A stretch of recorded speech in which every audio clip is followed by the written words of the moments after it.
درود دوستان عزیز، ما در شهر خوجند حضور داریم در نزد نمایشگاه سامانیان و اومدیم که درباره همین نمایشگاه برای شما یک برنامه کنیم و در این برنامه ما رو ارباب هنر تاجیکستان غفار جان جورایف همراهی میکنند. رفتیم.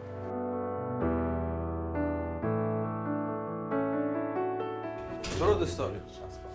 السلام علیکم. شما خوب؟ همه کس خوب هستید؟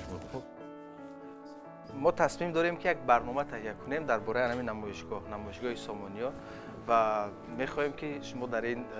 سفر در این برنامه ما را همراهی کنید و درباره همین نمایشگاه، درباره کارهای هنری همین نمایشگاه برای ما معلومات دهید. خب اول می‌خواستم که بدونم که نمایشگاه کی تأسیس شد و اصلا در اینجا چی‌ها نگاه داشته میشن؟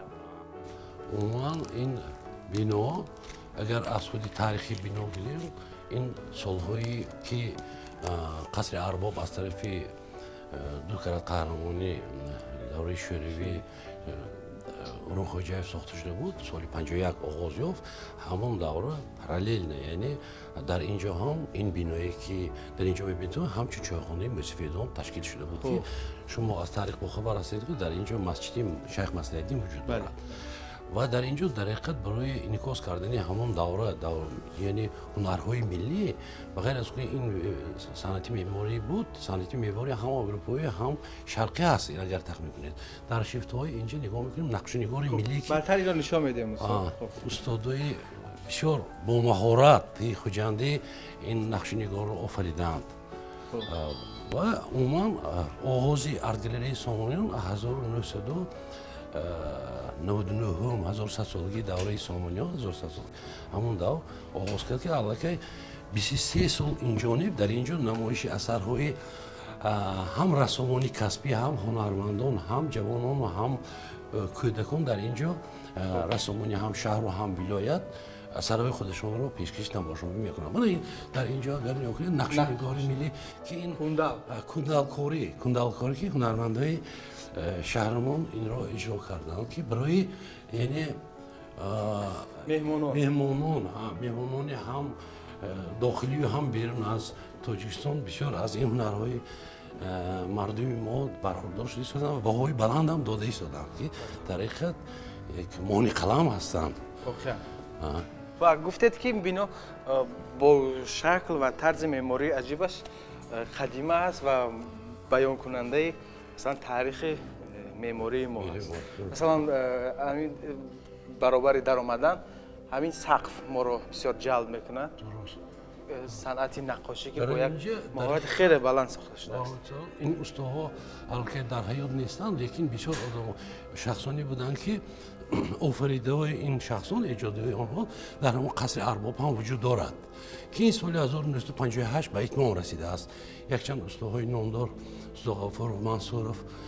این نقشه‌نگار رو آفریدند که البته در حقیقت این یک صنعت ملی قدیمی تاجیکستان هست که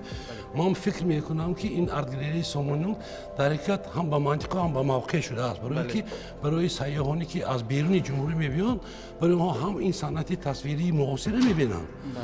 در یک جایی با صنعت قدیمی یعنی نقاشی ملی تاجیکستان میبینند که یک گالری بسیار با منطق شده است. و اینجا اثرهای شما گذاشته شده است؟ درست اینجا یک چند اثرهای من گذاشته است. اینجا اگر نگاه چهره یکی از شاعران خلق تاجیک یعنی نقیبخان تغرل که در اینجا یک سالهایی که برای آفریدن هیکل نقیبخان تغرل در جستجوی چهره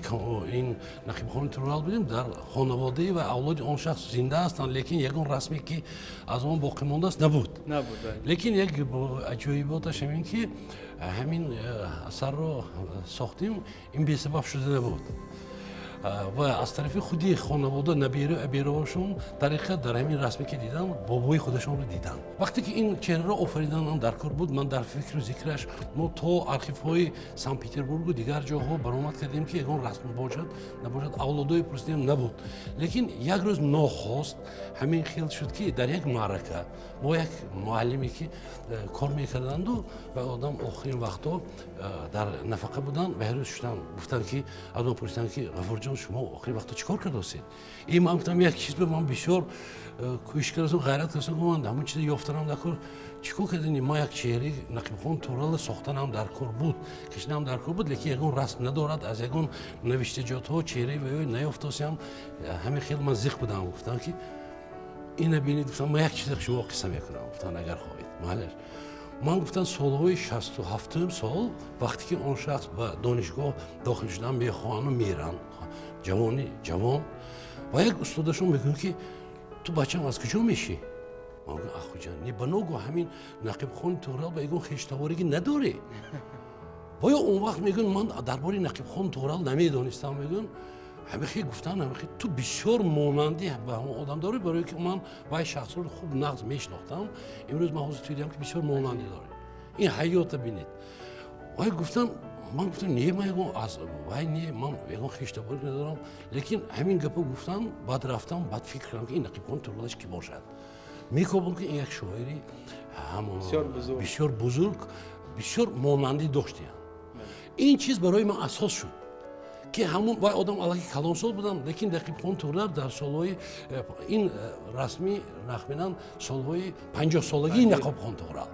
چهرهشون که بعد از یعنی آفریدن این چهره در اساس همون چهره این نوبا زبشم هست این نخست همین چیز برآمد که امروز از روی مجسمه اش نیست در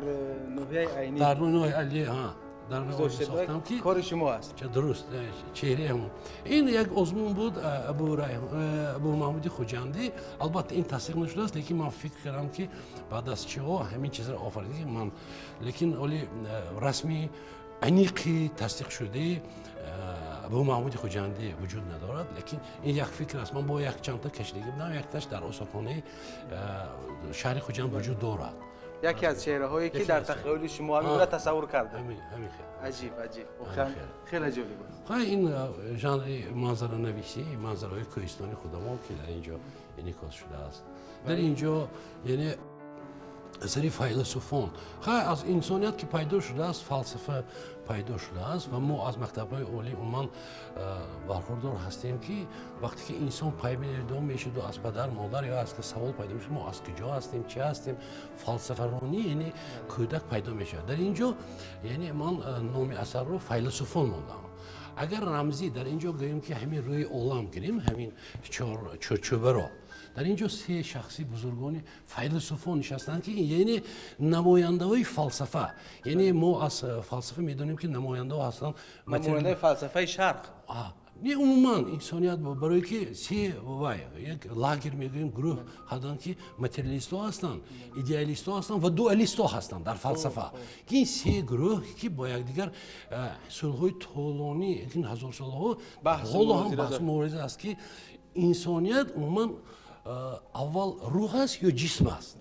این فکرها بود و در اینجا سه نماینده فلسفه که در اینجا بحث کرده ایستند سه نماینده فلسفه شرق مابین خودشون اینجا هم در شرق هم همین گروه ها وجود داشتن هم ماتریالیستان و چه خاطر گفتن فلسفه شرق چون طرز لباس پوشیدن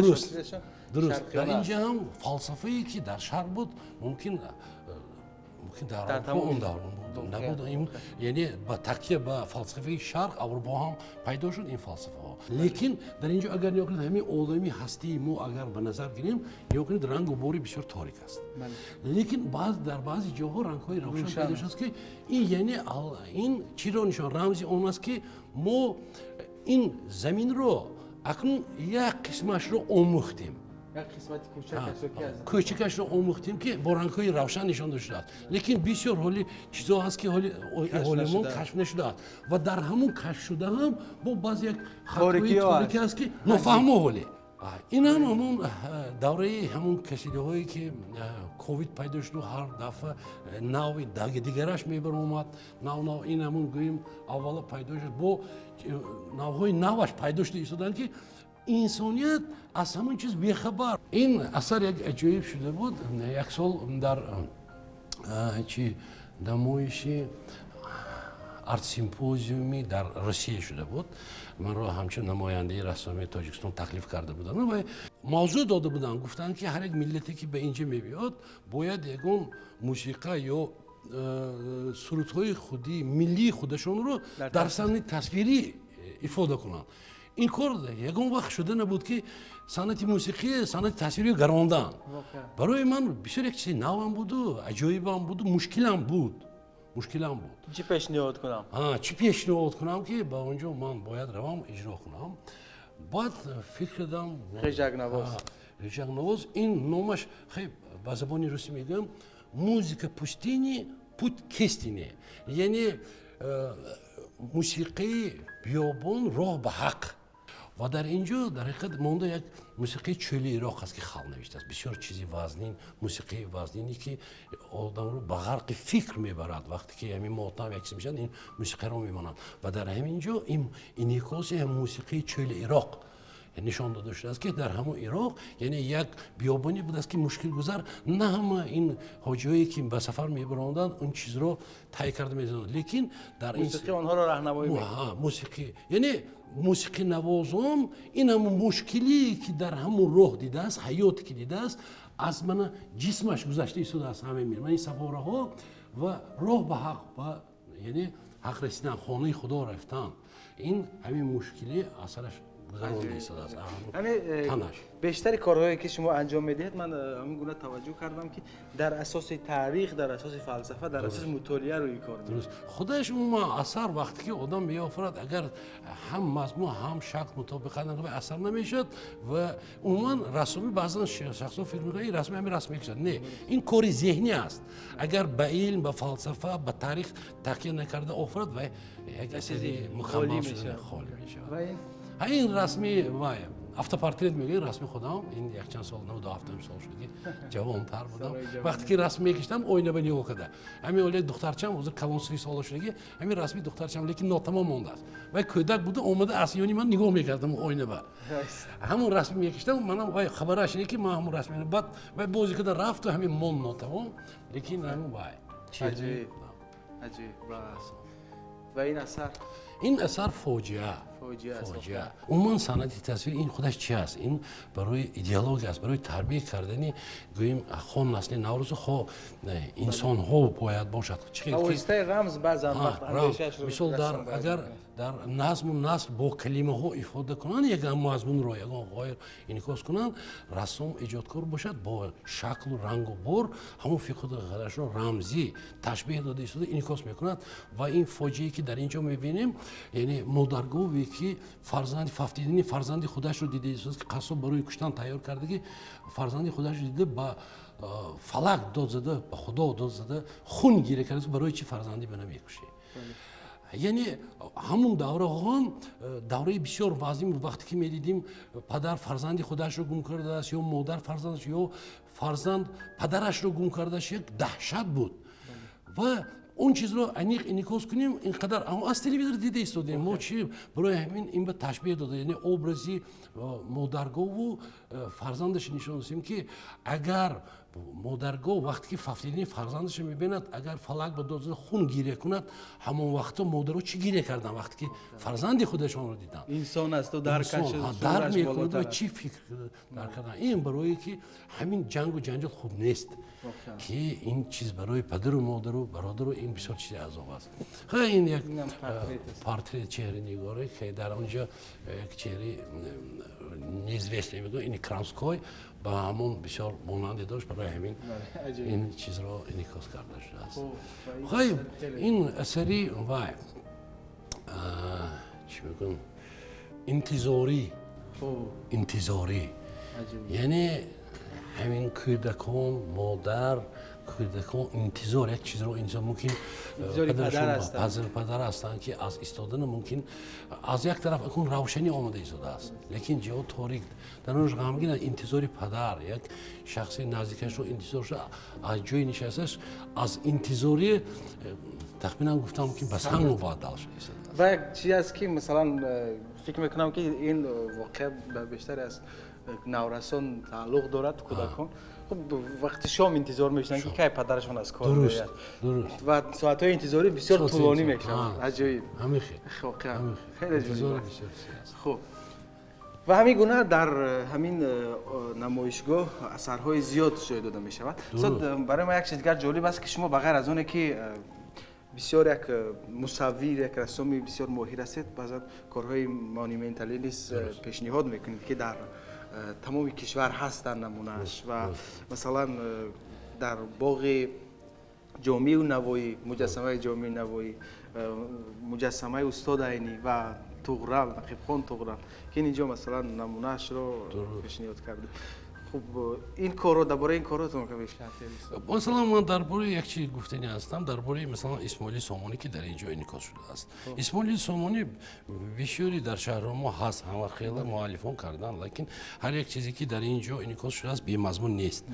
در اینجا شاه اسماعیل سامانی در قفایش همین یک صنعت معماری که خاص به ملت تاجیک است، همین یک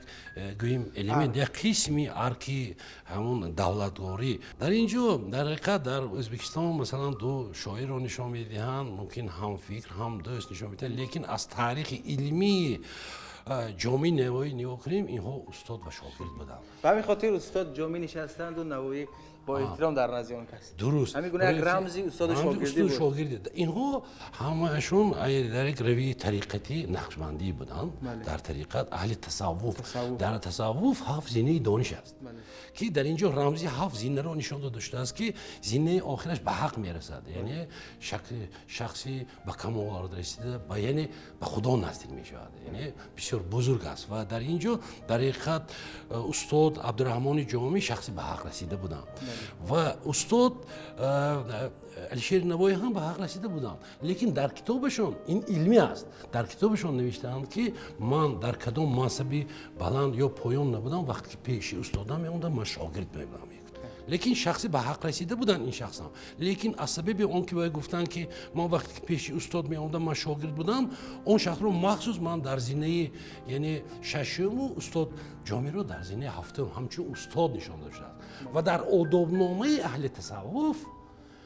مناسبت استاد و شاگرد این خیلی بود که وقتی که پیش استاد می آمد شاگرد چشمانش از پای همون چی انوگی پای افزودش بالا نباشد، فقط گوشش گوش کند، سرش خم باید باشد و استاد را شود. یک احترام استاد می‌قدر بزرگ. بحث‌های جدی کردنش ممکنه، فقط گوش انداختنش ممکنه. آداب اخلاقی و اینجا با یک چیز هم میگم که وقتی که اینو فرقیتی این دو بزرگان 27 سال است، وقتی که جامی 27 ساله بودن 1414 تولد میشن، جامی 1441 نوایی تولد 27 سال فرق داره. این با فرزندی راست میبیاد. سن سالشون که نه اینکه هم فکر و هم دوست و این الکی شخصی با کمال رسیده، شخصی شناخته شده همون دوره علم و ادب بودن، جامی فقط نوایی تولد شده بودن و این شخص رو البته نوایی اینها بسیار آدمی شخصی به معرفت الکی از 2 سالگی کارهای علمی شعرنویسی آغاز میکنن و به دست جامی اونده شاگرد میشن. وقتی که خانواده درآبرو بسیار میکنن، آدم‌ها جامی رو که خوب میشناختن نوایی رو نمیشناختن. بعد سوال پیدا میشد که این پسر بچه کی باشد که اینقدر پیش استاد جامی میبیاد، نمیدونستن های نوایی رو. بعد این سخن‌ها به گوش جامی میرسد. بعد جامی میگه این خیلی سوال باشد، در کتابی مصنوی خودشون می‌نویسن که هم سوال میمونه هم جواب میدن که این پسر میشود تو را فرزند یا شاگردی توست و خویشاوند. نگاه کنید در اینجا کلمه دوستی نیست، فرزند شاگرد یا خویشاوند، که این پسر میشود تو را فرزند یا شاگردی توست و خویشاوند. گفتم او از ترک و من از تاجیک، لیک داریم خویشی نزدیک میگم. برای چی خویشی نزدیک؟ برای اونکه مادری علیشیر نوایی تاجیک خراسانی بودن، پدرشون ترک بودن. برای همین استاد بابا جان غفوروف استاد در اینجا من میبینیم که یک شخصی خیرتمند با تمکین ما از ترجمه حالی بسیار بزرگوی ما، یعنی این صدرین عینی برخوردار هستیم، از کتاب ها آموختیم، دیدیم که شخصی بسیار در حیاتشون مشکل‌های بسیار وزینات دیدن و همین تمکین و همین خیرت وای در همین مجسمه تجسم یافت. درست همین رو فکر میکردم تا قدر امکانی که دانشم میرسد این رو انعکاس کنم و فکر میکنم که همون من فکر میکنم به مقصدم رسیدم. اصلا تماشا ببین چه خیلی قبول میشد نمیدونم، لیکن من همین چیز رو میخواستم که نشان دهم. و در اینجا من مثلا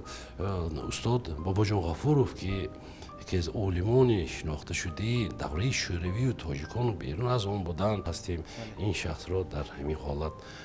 تصویر کردم. و داستانی استاد طغرل رو که در بالا گفتیم. ها این تاریخش همین است. و استاد یگان اثری هست که شما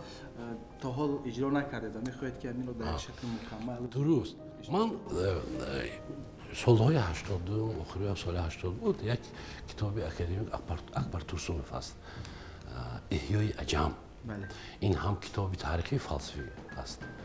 بسیار آدم‌ها ارزیدند. در اونجا اگر مضمونی آن چیز را بعد از خواندن مضمون اون رو دیدم که در حقیقت تمدن من از زمین عجم پیدا شده است و با اروپا رفته با آمیخته شوی با بصری ما اومدن که ما فکر میکنیم که این بسیار تمدنی اروپایی رو ما آموخته هستیم، لیکن از نقطه نظری اکادمیک اکبر تورسونوف و اولیمان یعنی تمدن آغازش از زمین عجم پیدا شده است و برای اجرا کردن یک اثر همون دوره کار دیپلمی بود. بعد از خواندن این یک کتاب بسیار عجایب فکر کردم که من باید این رو با صنعت تصویری با صنعت تصویری تاریخی تاجیک رو انعکاس کنم تا کدام قدر تصویر کردم. لیکن من میخواستم که همین چیز در اون دوره سال 88 در شهر خوجند یک کتابخانه اصیلی نو آغاز کرده بودم. میخواستم در همون دیوار رو برای اون که همه خواننده ها برای علم گرفتن با استادخانه کتابخانه میبیان همونجا میخواستم انعکاس کنم، لیکن همین مقصدی من نشد. برای که این کاری مونومنتالی است باید بزرگ جسته باشد، بلند باشد و کمتر بنا و فکری ما همچون مؤلف پستر بود و این چیز رو من در اونجا سردستی اجرا نکردم. عموما همین اثر از سه قسم عبارت بود. همین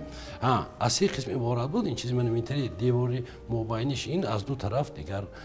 یعنی سوژه ها. مرکزی کمپوزیسی این است که دوره همه احیای تاجیکان این هم دوره اسماعیل سامانیان که سامانی نشستند و در گرد و اطراف این شخص عالمانی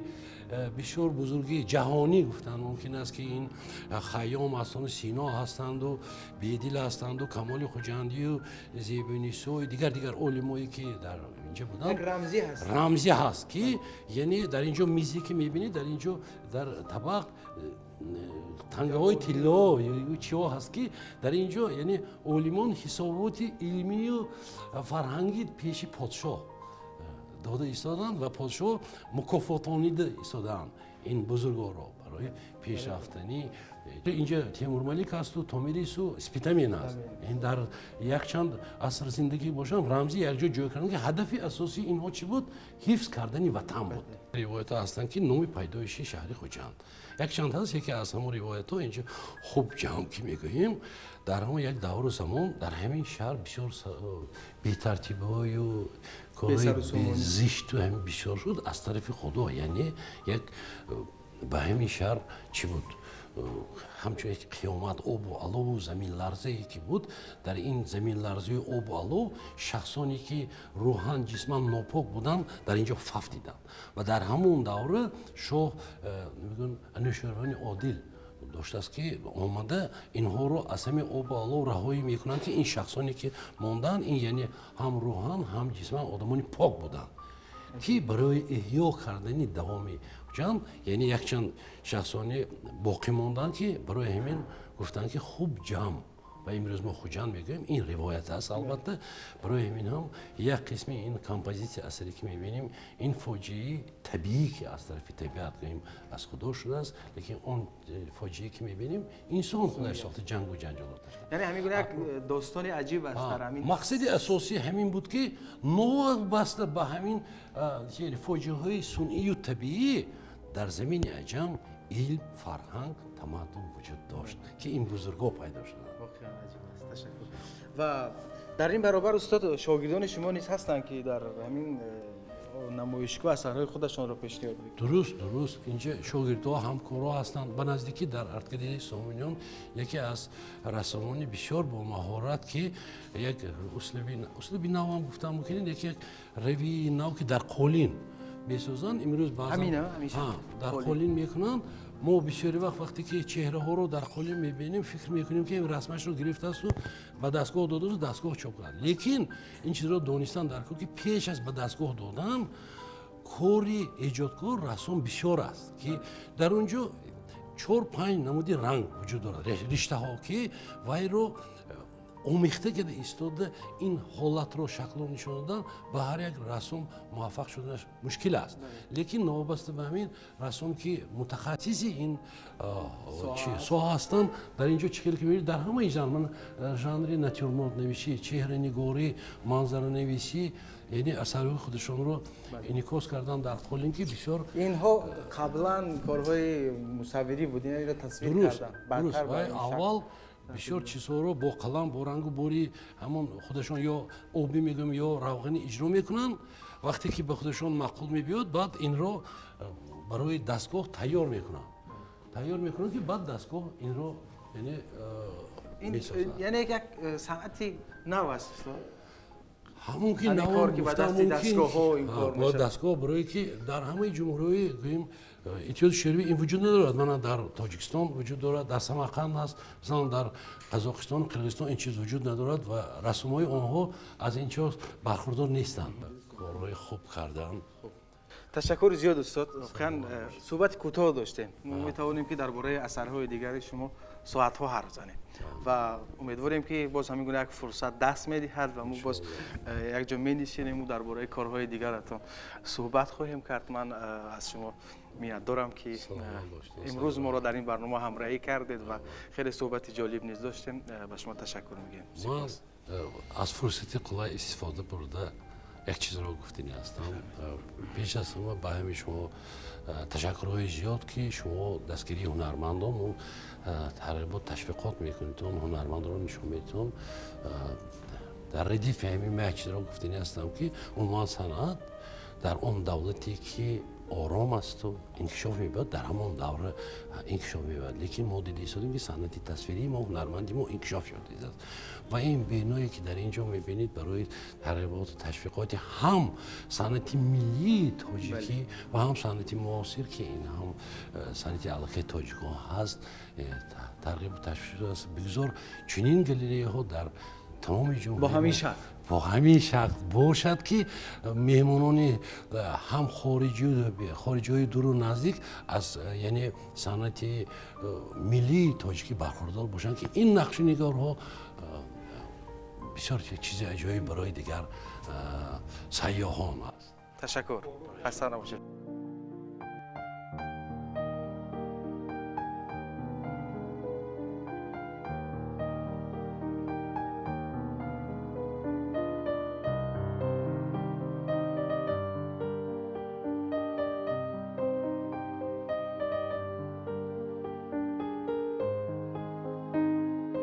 دوستان عزیز هر وقتی که ما به کارگاه یک هنرمند یک مصور یک ایجادکار می رویم در بحر هنری و غرق می شویم